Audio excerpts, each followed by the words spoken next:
We really want to know conceptually what are fractions conceptually, how are, assume addition, subtraction, multiplication, and division, how do you visualize those conceptually on the number line?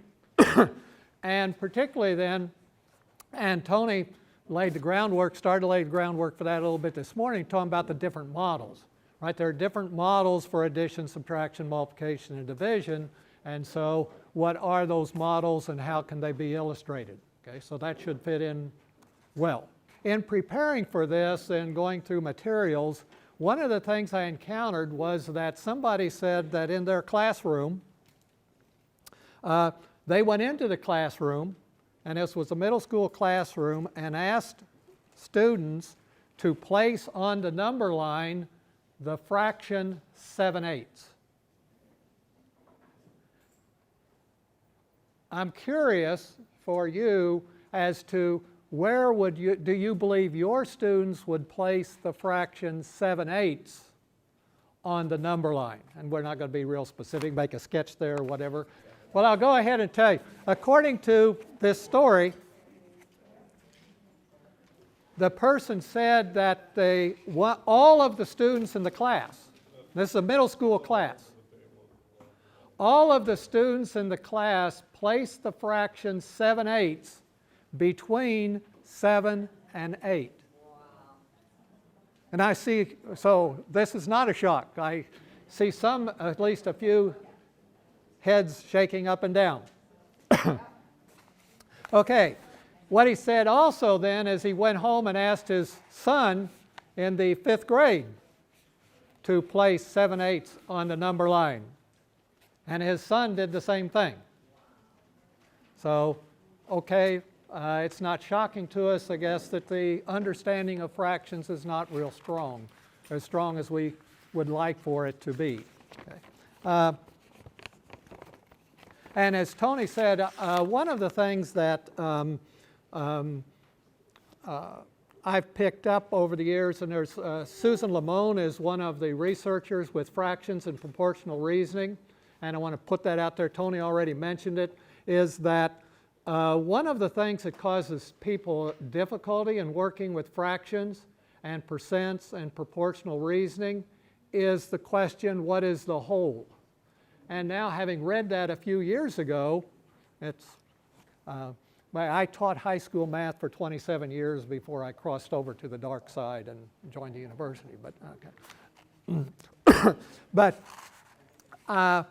one of the things I really, since reading that, and it's been now about 10 years ago or whatever I read that, thought that really helped me, because as I start looking at the problems that I've assigned to students, that I thought these aren't that challenging of problems, I realized that, ooh, it's causing them trouble, and one of the issues may well be that what is the whole, sometimes within a problem, changes. And there's no announcement to it.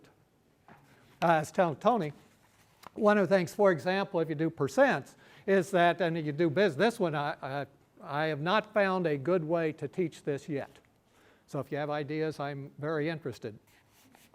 Is that in a business model, okay, if you have something that, somebody, the store owner buys something, so that's the owner's cost, and then has a markup of, let's say, 25%, okay, but then it doesn't sell, and so turns around and discounts it by 25%, it's not back to the same number. Nobody tells you that in the problem. Right? It doesn't announce, oh, by the way, this is different. You're just supposed to know that, right? Because again, within the problem, what is the whole has changed. The markup was 25% of the original cost, which then you add that on, and then when you discount it, it's 25% of the mark price, so you've got two different things. So maybe that's helpful to you. Realize that within this problem even, what is the whole, is that possibly changing? Makes sense that that would cause students a problem.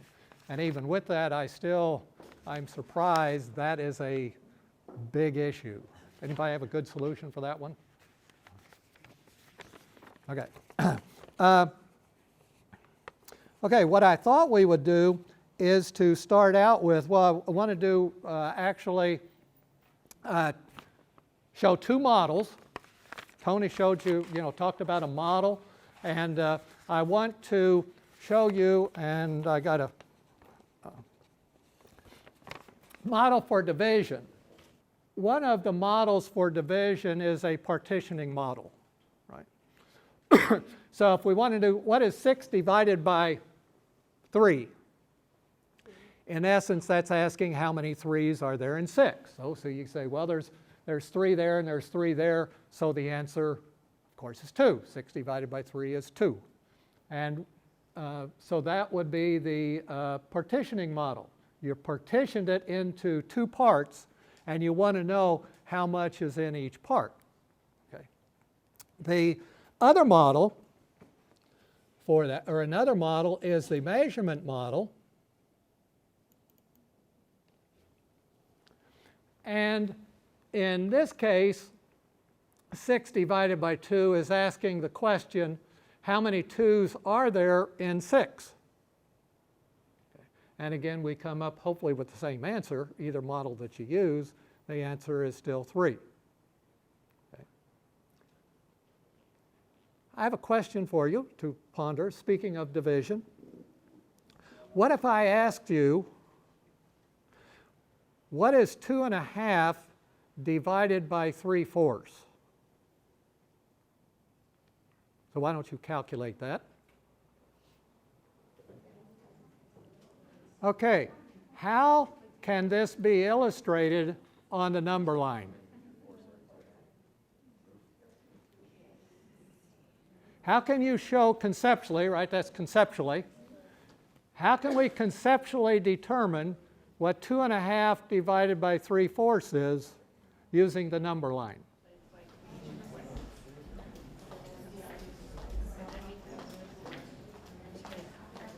So this is what I'm thinking. 0 to 2. So make your marks just like you said. 2 is there, 1 is there. We'll have just 1, 2, 3. Conceptually. What we're looking for here, what we want to know, okay, using a model for that, 2.5 divided by 3/4 is we're really asking the question, if we're using the measurement model, as how many 3/4 are there in 2.5? Right. So that's what we really want. Okay. So I might actually have this in a graphic. So what I have here, 2.5 is to here, right? Can you see that it's marked off in 4s? Right.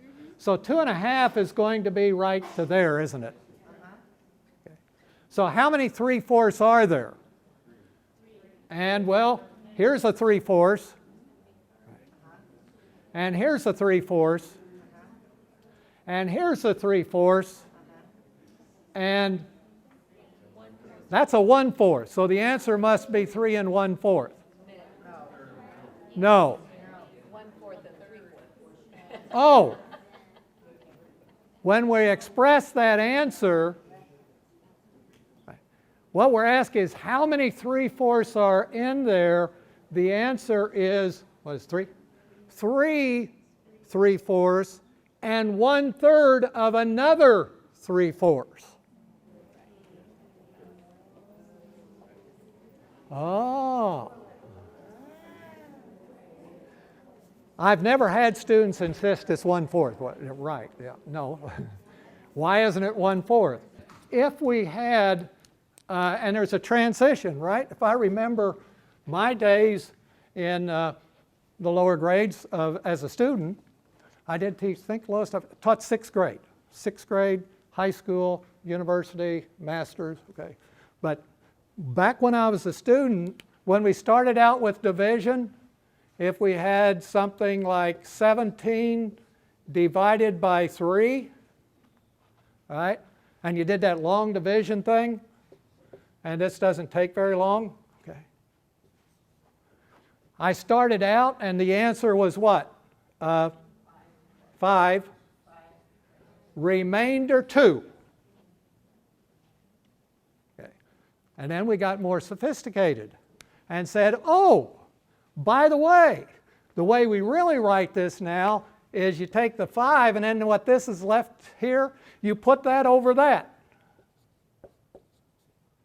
And get 5 2/3. Why? Who knows? That's the rule. That's why you do it. It's the rule.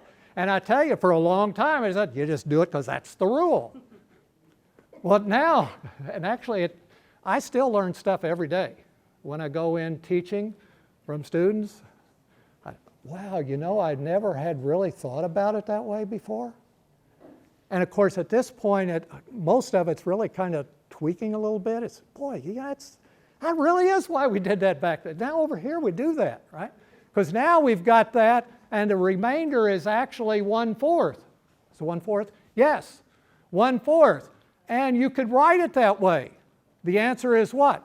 3/4. How many 3/4 are there in, I keep forgetting, 2.5? There are 3 and a 1/4 left over.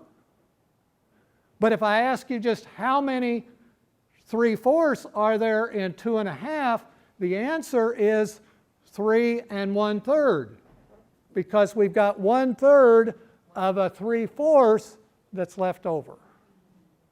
Okay? Isn't that cool? Yeah, with this stuff you teach, there's a really cool mathematics in what you're teaching, and it's really much more exciting now that I realize that there was really a reason why I learned all these rules. There's mathematics there.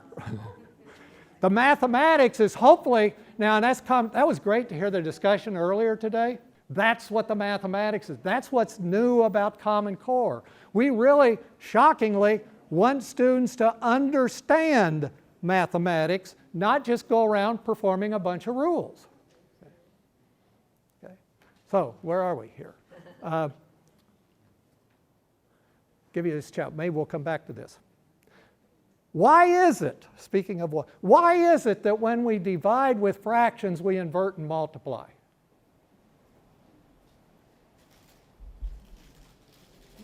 Why does that work? They asked that on a test? Well, they're always asking stuff like that. Why you're, I need to know the answer to that. Because you can't divide straight across, so we must do the opposite of division. And when we do the opposite of division, which would be multiplication, we must invert the divisor. Am I correct? and actually, like most things, there are different representations that you can get there with. Right? Like algebra you can do, apply some algebra and you get there easily. Okay. Of course, your third grade students understand a lot of algebra, so that'll work really well for them, right? Okay. Right. Yes. Okay. So let's try this. On the number line, can we figure out using the number line why to divide, you invert, and multiply? Would you like to do that? It's non-trivial, by the way. But we can do it.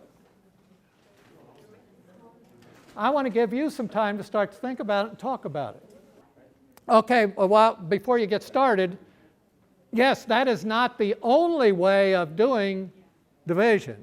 You don't have to invert. There are other ways. You can actually divide straight across, and of course, if that happened in my classroom, right, yeah, that really would be okay.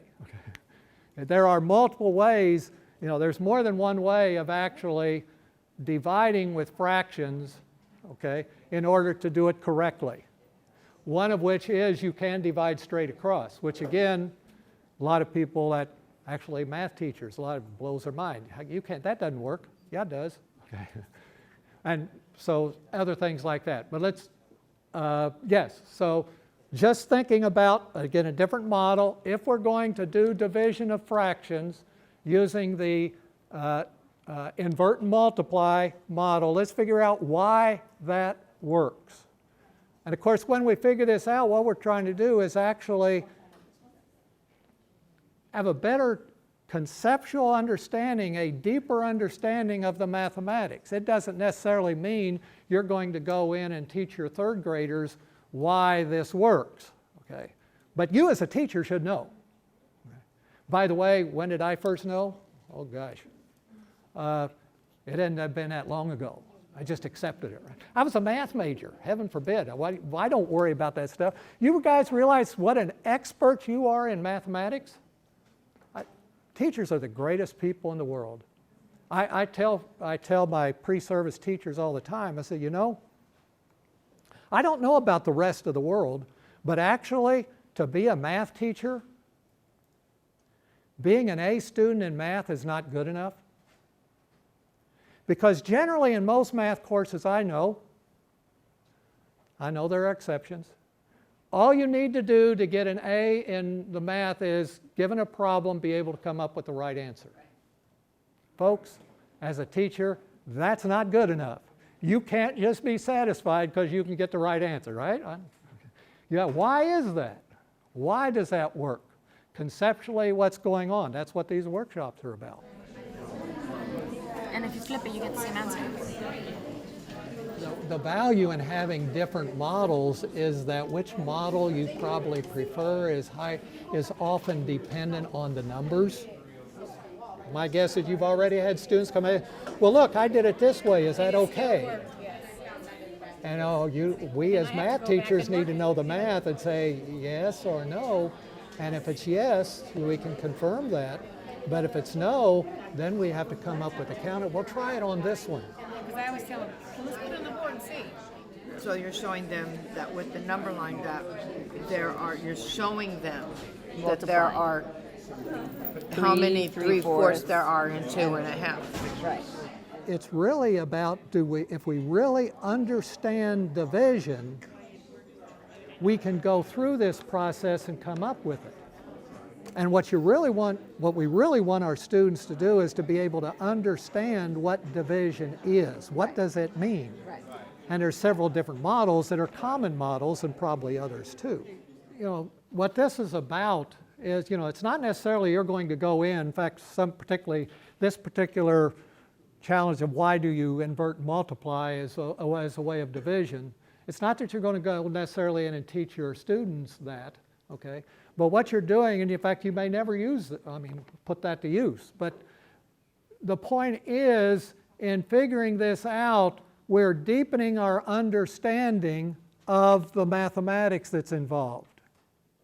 And I think, of course, again, I'm older than all of you, so I have a much longer time that I've been doing bad things. Okay. And I can tell you that just because I know I should be doing stuff as a teacher or whatever, you know what? I go into class, I don't always do that. And I get very frustrated with myself when I walk out that, boy, I screwed that one up again. Okay. So for me at least, and again with really a very long history of doing stuff by the rules, okay, and getting frustrated more and more that this isn't working. Not all students are getting this, and they should be able to get this. Yeah. So I made a transition. It's taken time. But what really is nice, because again, I was taught, going up for the most part, follow the rules and get the right answer and get a good grade, and life is good. But really what Common Core is about, and I can tell you now being at the university, it's frustrating, and this is that students come in and they just want to use rules. If there's any depth to it, okay, and it's again what we as a culture, and again, I'm the worst culprit, I'm not blaming you, right?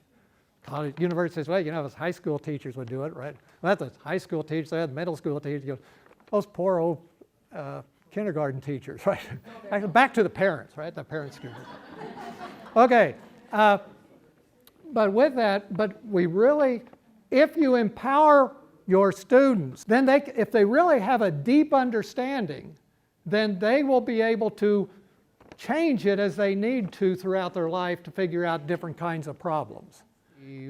Dividing straight across, right? That is one that does work, because these other things work. Dividing straight across, if you try that, it works. I knew there was something with that. When the different methods that we use, if you think about it,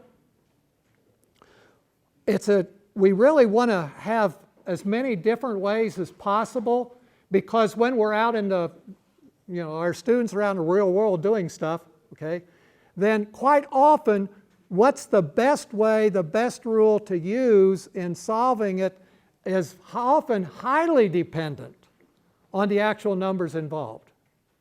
So you might like the division straight across, right?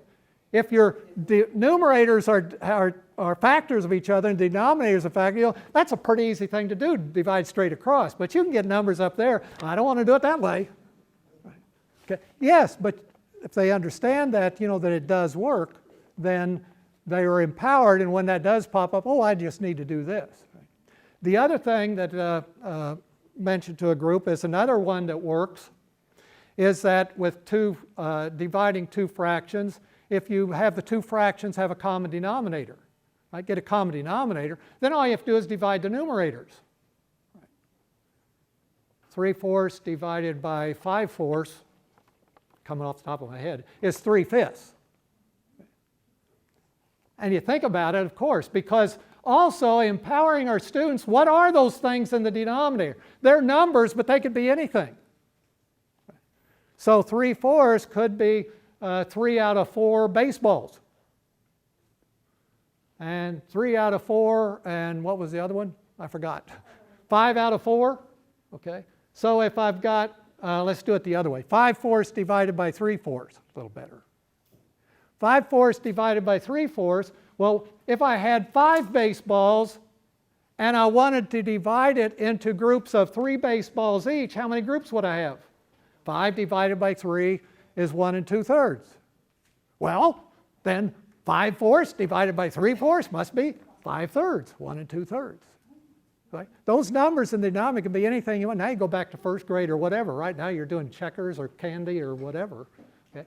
It's the same math. Okay? All right. I'm going to give you we're going to start with a sequence here that I'm thinking may help you with figuring out why we can. Anybody figured out why you can invert and multiply? What I want us to do is to figure out, okay, is that in dividing, we want to know how many of the, right, where is it? Do I have a fraction up here? How about we've got 5 divided by 2/3 eventually. Now, what I want to do, what I'm asking, it's 5 divided by 2/3. That's all I wrote on the board, sorry. So why does it work that that's the same as 5 times 3/2? Okay, I want to start out, we'll take a few minutes on this. This is asking us the question. See again, do we understand what division is? Like we did before. How many 2/3 are there in 5? That's the question. How many 2/3 are in 5? Okay, what I want you to do is put down about 4 fractions. I think that'll be enough. You need more, do 6, 7, or 8 of them. Where the numerator of the fraction is 1 and the denominator 1/2, 1/3, 1/4, 1/5. And I claim this to be true. If I want 5 divided by 2/3, if I take that as being how many 2/3 are there in 5, I claim, this might get us right there very quickly, I claim that if I figure out how many 2/3 there are in 1, all I have to do is multiply that by 5. So let's figure out how many, we'll start with easy fractions, and some of you are going to jump faster than that, right? So take 1/2, 1/3, 1/4, 1/5. Say, how many halves are there in 1?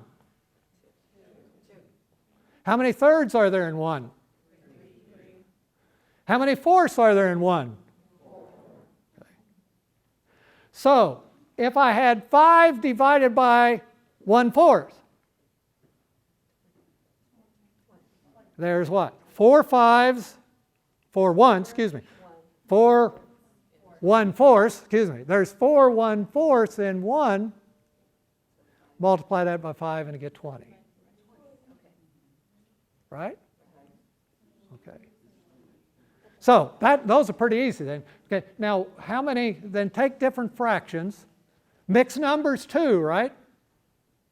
You need to see for yourself that the number of 2/3 or any number there are in 1 is simply the reciprocal of the number. Right? Okay? In order for this to be true, I'm taking 5 and dividing by 2/3. I'm doing that by saying 5 times 3/2, and I'm justifying that by saying there are 3/2 of 2/3 in 1. Then I multiply that by 5 to get the answer. I'm shaky on, oh, wait a minute. How many 2/3 are there in 1? 3/2, I don't know about that. We need to look at that. I want you to look at that. Take different numbers. I assume you can handle it for 1/2, 1/3, 1/4, 1/5, right? That's pretty easy. Just flip them over. Try different numerators and different denominators, even mixed numbers, and see. The big question is, how many of those are there in 1? That answers our whole question. I took the 3 times 5 and I got a 15, and then I just divided by 2. So that makes it a 3. The denominator times that number, which is So our original question was 2.5. So then you would say, well, there's 1.5. So you take that and multiply by 2.5. And you divide 1 by 2/3. You have 1 2/3 and a third. So it's 1 1/3. The 5, I just did, and since I was using the denominator of 3, I just did them in 3 parts. So I had 5 wholes, 1, 2, 3, 4, 5, and then I divided by 2/3. So I just did like little lines right here. So 2/3, 2/3. There's 5 of them, and then these count for another 1, 6, 7. Right. And this is where I had trouble at the end. Is it a third or is it a half? Well, if I'm counting 2 as a whole, 2 boxes as a whole, then it has to be a half. This 1, 2, 3. That's 3/7.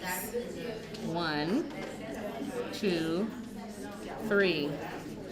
It's another 3/7. How many? So you can have 2 3/7. So it's 2, and then you have this piece, which is just 1/7, right? So that's 1/3. No, it's a third. No? Yes, it's a third. It's a third. It's a third. Okay, so 2 and 1/3. Again, I've told you already about my shortcomings. I was just telling the group over here, one of the things I'm so guilty of that at times, is that I create what I think are these, right? We create them, they must be fantastic, right? So if you create this fantastic sequence of questions that leads my students right to the beautiful mathematics, but somehow I forget, did we get the punchline? And it just, the punchline on this, they just reminded me over here, is that with each of these in those questions, right? Whether they are the fractions or the mixed numbers, the number of those parts that are in 1 is the reciprocal of that number. And if we miss that, then we miss the, how's that connect with my original question? Right. How many 1 2/3 are there in 1? 3/5. Right, because 1 2/3 is 5/3, and it turns out, see, that's not right. That's not just something you walk up to somebody. Well, how many 1 2/3 are there in 1? And say, oh well, obviously that's 3/5. I don't think so. Even if they're math people, they probably don't do that. Okay, if they do, then you want to check and see what the rest of their life is right. Okay, so yeah, the key on this, because we're trying to figure out how many of those, how many of these fractions are in 1. And hopefully on all of these, if you now maybe need to go back and look more closely, on all of these, it turns out that number of these that are in the integer 1 is the reciprocal of whatever the number is. See? That to me is not just perfectly obvious. So that's why I do this sequence to see that happen. Then once we have established that, what was this? This was 9, so it's 5/9. So once we've established that there's 5/9 of these in 1, okay, then how many of them would be in 10? We would just multiply that by 10, or whatever it happens to be. Okay. Are we good with that? Okay.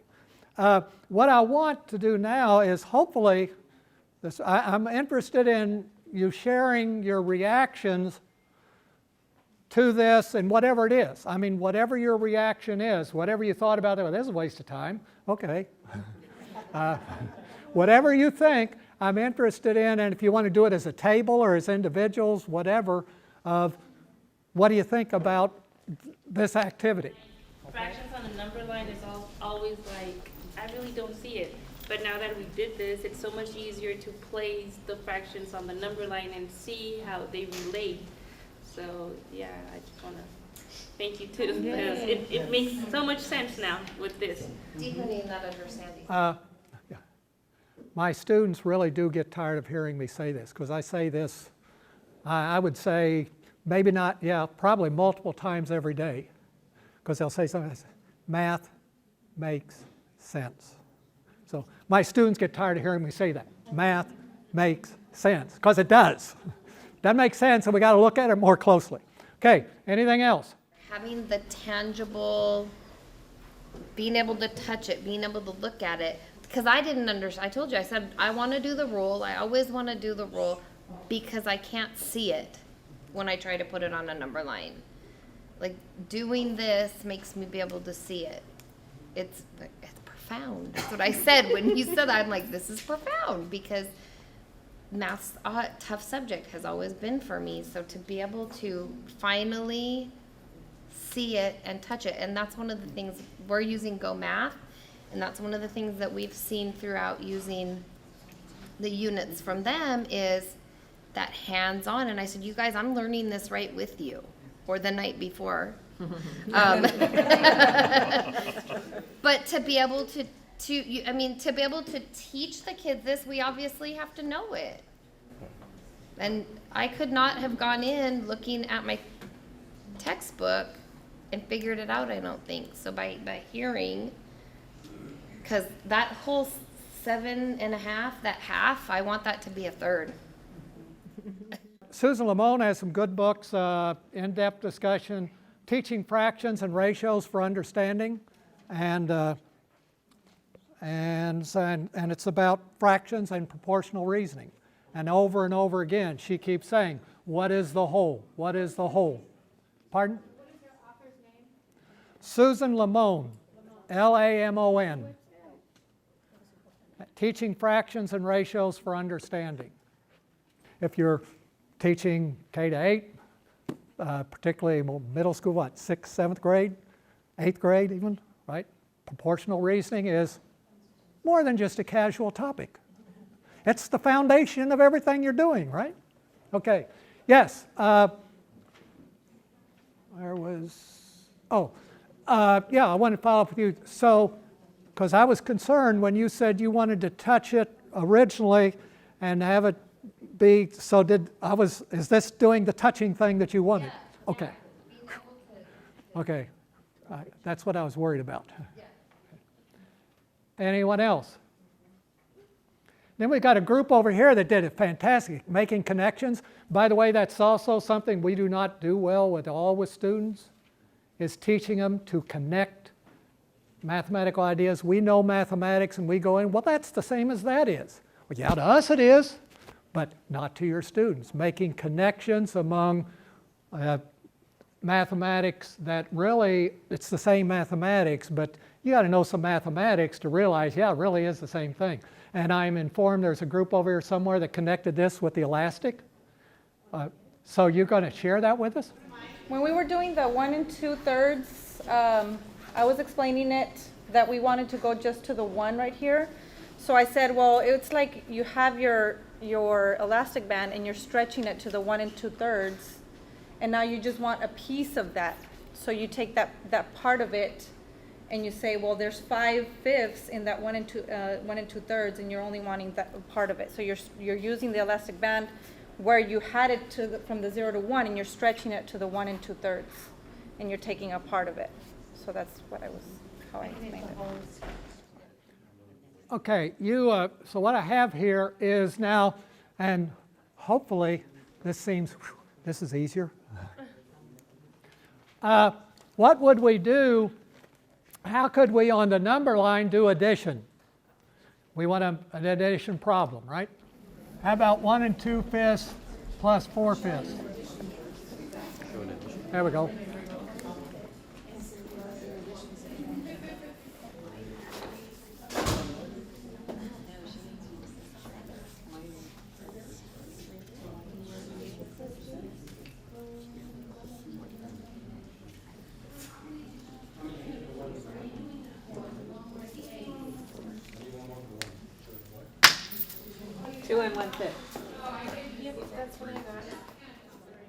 Okay, how about a subtraction? Right. Oops.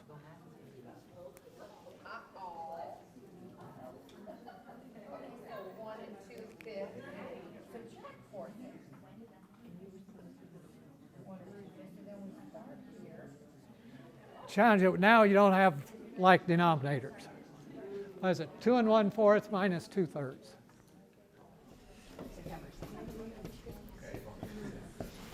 So I go from 2 1/4 to 1 7/12. But I'm subtracting, so what I did was I need to go 1, 2, 3, 4, 5. It needs to go 1 7/12. But my 2 1/4 is actually 2 3/12. So then I'm coming back this direction to here. Whoops. Next is 3/4 times 2 2/5. Are you realizing that the most basic thing people need to know to work these is what do these operations really mean? Right. What does it mean to multiply by 3/4?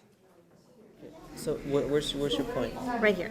Okay. So he divided into So that's my 2 1/4. Okay, Right so here. now you need to look at it, and now you have to divide them. You have to take your thirds. So there I made my each fourth So- into thirds. So from 0 to that point, you have to go by thirds now, Oh, okay. and then you subtract. So if you divide 12 by 4, it's going to be 3s. So there's 1, 2, 3. So this is 1/4, 1/4, and 1/4. So that's 3/4 of 2 2/5, which happens to be 9/5, which equals 1 4/5. So what you're doing here is you are telling us how you thought about this, which is really what we want. Can you then refine it as to how it maybe better illustrates the mathematics?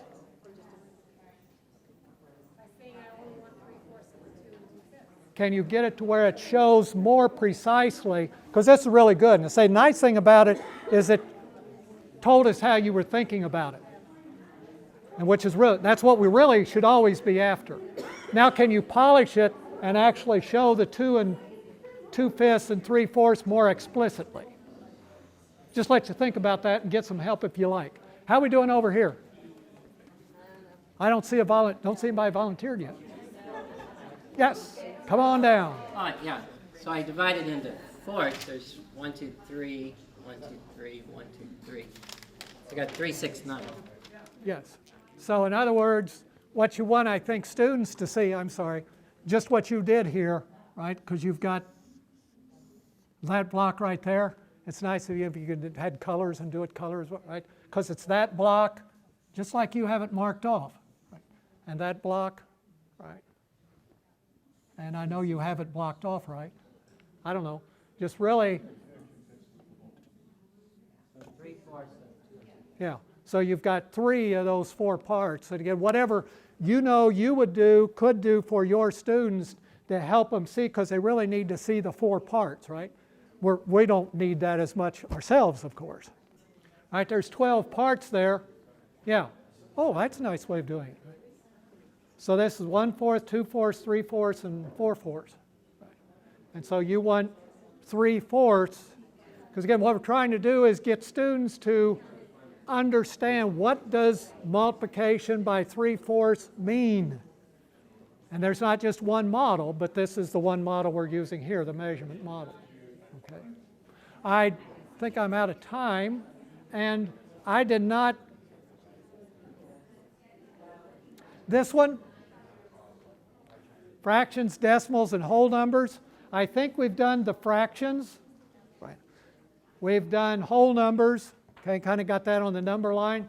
Decimals, now you're going from 0 to 1, and how many decimal places you want. You just all you would need is 10 dots, right? If you're only going to go tenths, 0.1, 0.2, 0.3, and you could do pretty well the same thing, right? If you're going to go to hundredths, then you're going to need 100 dots, right, or something. Right. But I think, otherwise, I think we got to that, didn't we? Who was this? We okay with this? Over here. So we're good? Took care of what you wanted? Okay, we good? Okay, thank you, people. Greatly appreciated. It's been fun.